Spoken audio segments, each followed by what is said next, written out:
تو پھر ہو سکتا ہے کہ اللہ اپنی طرح دوسرا اللہ بھی بنا دے کسی کو؟ کہاں کی بات کہاں لے جا کر کے فٹ کر رہے ہو؟ ہم نے پوچھا کہ اپنی طرح اللہ بنانے کا مطلب کیا ہے آپ کا؟ اپنی طرح ایک خدا، اور یہ ایتھیسٹ لوگوں کا سوال ہے جو ملحد ہیں. ہم نے ان سے کہا کہ ٹھیک ہے، آپ کہنا کیا چاہتے ہیں؟ یعنی اللہ دوسرا خدا بنا سکتا ہے؟ یعنی دوسرا خدا؟ تو میں ہی آپ سے سوال کرتا ہوں، چلیے آپ کے حساب سے اگر خدا نے دوسرا خدا بنایا تو مجھے یہ بتاؤ، یہ دوسرے نمبر والا خدا، اس کے بارے میں عقیدہ کیا ہونا چاہیے؟ ہمارا عقیدہ یہ ہے، ہمارا عقیدہ خدا کے بارے میں کیا ہے وہ سنو. دوسرا کیوں نہیں بنا سکتا اللہ؟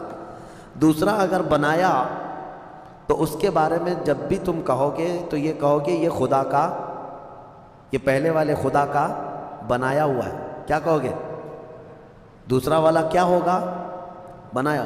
اور جو بنایا ہوا ہے اس کو کہتے ہیں مخلوق. جو چیز بنی ہوئی ہے اس کو کیا کہتے ہیں؟ مخلوق. مخلوق کبھی خالق ہو ہی نہیں سکتا. مخلوق ہونا ایک ایسا عیب ہے کہ وہ خالق میں نہیں آ سکتا، خدا میں نہیں ہو سکتا. اگر وہ خود پیدا ہوا ہے کسی سے تو پھر ہم اس کو خدا مانتے ہی نہیں. ہم اس کو خدا مانتے ہی نہیں. ہم خدا جس کو مانتے ہیں وہ لم یلد ولم، وہ کسی سے پیدا ہوا ہی نہیں اور نہ اس سے کوئی پیدا ہوگا. بہرحال یہ بھونڈے جو سوالات ہیں یہ شیطانی دماغ کی پیداوار ہے. میں آپ سے یہ کہتا ہوں کہ اللہ رب العزت اپنے رسول کو وہ سب چیزیں عطا کیا ہے جو اس کی مرضی ہے، لیکن خدا بنایا نہیں، نہ ہی خدا کا درجہ، کیونکہ یہ ممکن نہیں ہے. یہ ممکن نہیں ہے کہ دوسرا خدا بنایا جا سکے، ورنہ خدا کا تصور ختم ہو جائے گا. ہاں اسی لیے ہم اکثر میں یہ شعر پڑھتا ہوں، میں مانتا ہوں اے عقل والو میرا محمد خدا نہیں ہے، مگر دلوں میں یہ نقش کر لو کہ وہ خدا سے جدا نہیں ہے. بس اتنا ہی عقیدہ ہے. سورہ نجم کی تلاوت، پھر اس کے بعد سورہ قمر کی ہم نے تلاوت کی ہے. سورہ قمر میں اللہ تعالیٰ نے حضرت نوح علیہ السلام کی قوم پر جو عذاب آیا اس کا ذکر فرمایا. طوفان نوح جو آیا تھا، فدعا ربہ انی مغلوب فانتصر. حضرت نوح علیہ السلام یہ وہ نبی ہیں جن کو اللہ نے 950 سال کی عمر عطا کی. کتنے؟ 950 سال. اور وہ تبلیغ کرتے رہے. 950 سال کوئی چیز ہے؟ آپ اندازہ کر سکتے ہیں. اور 950 سال تبلیغ کرنے کے بعد ان کی تبلیغ سے صرف 80 لوگ ایمان لائے تھے. ان کی بیوی بھی کافرہ تھی، ان کا بیٹا کافر تھا، وہ ایمان نہیں لائے. مایوس ہونے کی ضرورت نہیں میرے عزیزو. یہاں جمعہ 8 دن ہوتے ہیں دعوت دیتے ہوئے لوگوں کو، اور پھر تھک جاتے ہیں. ہماری تو کوئی سنتا ہی نہیں ہے. وہ 950 سال تک تھکے نہیں اللہ کے نبی. دین کی دعوت ایسا نہیں ہے کہ تم سوچتے ہو ابھی میں دعوت دوں ابھی فوراً یہاں اثر ہو جانا چاہیے. انگریزی دوائیوں کی طرح سمجھتے ہو، ادھر گولی دیا ادھر بخار اترنے لگ جائے. ہاں دعوت، دین کی دعوت، ایمان کی دعوت، اس میں وقت لگتا ہے. نبیوں میں بھی اللہ کے رسول صلی اللہ تعالیٰ علیہ وسلم کی دعوت جب شروع ہوئی تو کیا مکہ میں جب آپ نے اعلان فرمایا تھا سینکڑوں لوگ آ گئے تھے. پورے مجمع سے ایک 9 سال کا بچہ، وہ بھی حیدر کرار، ایمان لائے. عورتوں میں حضرت خدیجہ آئیں. دھیرے دھیرے دھیرے دعوت بڑھتی گئی ہے. دین کی باتیں آپ دوسروں تک پہنچائیں، اچھائی کا حکم دیتے رہیں، اور مایوس نہ ہو کہ میری کوئی سنتا نہیں. وہ اللہ کی مرضی ہے، جب چاہے ان کے دلوں میں بات ڈال دے گا. تم اپنے کام جاری رکھو. 950 سال کے بعد حضرت نوح علیہ السلام نے عرض کیا کہ مولا میں مغلوب ہو گیا، تو مدد نازل فرما. تو اللہ تعالیٰ نے فرمایا ٹھیک ہے نوح، تم ایک کشتی بناؤ، کشتی بناؤ، ہم دنیا میں پانی بھیجنے والے ہیں. یہ اللہ کے نبی کو معلوم تھا.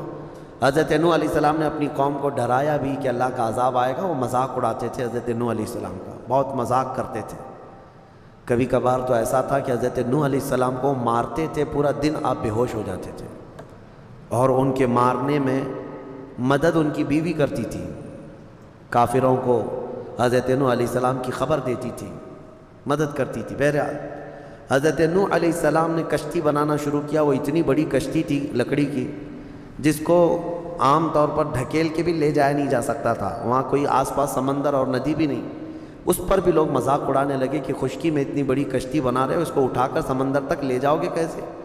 انہوں نے کہا اس وقت بھی کہ آ جاؤ میری کشتی میں، اگر اللہ کا عذاب آیا تو تم سب ہلاک ہو جاؤ گے۔ وہ سب مذاق اڑاتے تھے، کون سا عذاب، کیسا عذاب؟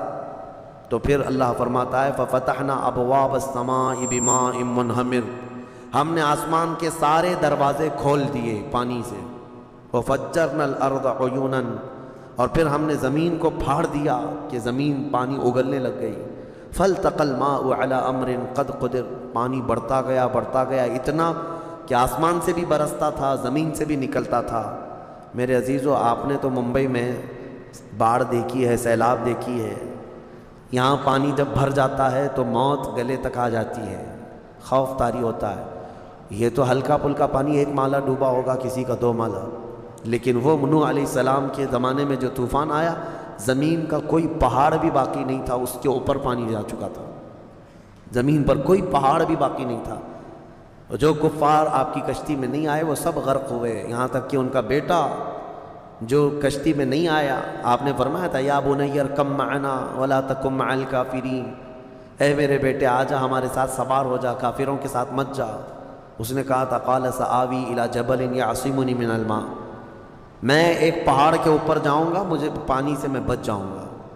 اللہ نے فرمایا لا عاصم اليوم، آج کے دن کوئی بچانے والا نہیں ہے تمہیں، سب ختم ہو گئے۔ حضرت نوح علیہ الصلوۃ والتسلیم کی کشتی میں جتنے لوگ سوار تھے، یہ کشتی تقریباً 40 دن تک روئے زمین پر پانی پر تیرتی رہی۔ پھر جب طوفان ختم ہوا تو کنارے پر جا کر کے یہ لگی، اس میں کئی دن گزر گئے، تو اللہ کی حمد بیان کی آپ نے، اور اللہ کریم کی اس نجات پر شکر بھی ادا کیا اللہ کا۔